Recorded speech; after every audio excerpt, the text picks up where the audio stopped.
സഹായിക്കുന്ന വീഡിയോ കാണുക. അതിനെന്താ കാണിക്കാമല്ലോ.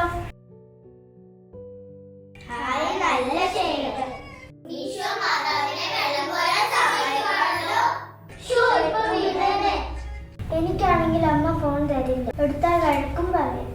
ഞാൻ ഫോണിൽ മറ്റൊന്നും കാണുന്നില്ല, ഈശോയുടെ കഥ മാത്രമേ കാണൂ എന്ന് നമുക്കറിയാം. അതുകൊണ്ടാണ് എനിക്ക് തരുന്നത്. ഞാനാണ് ഈ ഫോൺ എപ്പം കണ്ടാലും എടുത്ത് ഗെയിം കളിക്കും. ഞാൻ കാർട്ടൂൺ കാണാം, അതാ എനിക്ക് ഇഷ്ടം. എന്റെ ചേട്ടായി എപ്പോഴും സിനിമയും സീരിയലും കണ്ടോണ്ടിരിക്കും. അതാ കുഴപ്പം. മറ്റു കാര്യങ്ങൾ കാണാൻ പോകുന്നവരെ കുട്ടിപ്പിശക് അതിൽ തന്നെ പിടിച്ചിട്ട് സർവ്വാനുസരണക്കേടും പഠിപ്പിക്കും. അതെന്നെ പഠിക്കാൻ പറഞ്ഞാലും പ്രാർത്ഥിക്കാൻ പറഞ്ഞാലും ഒന്നും കേൾക്കത്തില്ല. നമുക്ക് അങ്ങനെ ആവണ്ട. നല്ല കുട്ടികളായാൽ മതി. ഇത് നമുക്ക് ഈശോയുടെ വചനം പഠിക്കാം.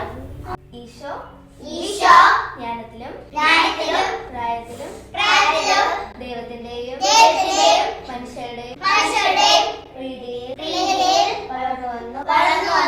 ലൂക്ക 2:52.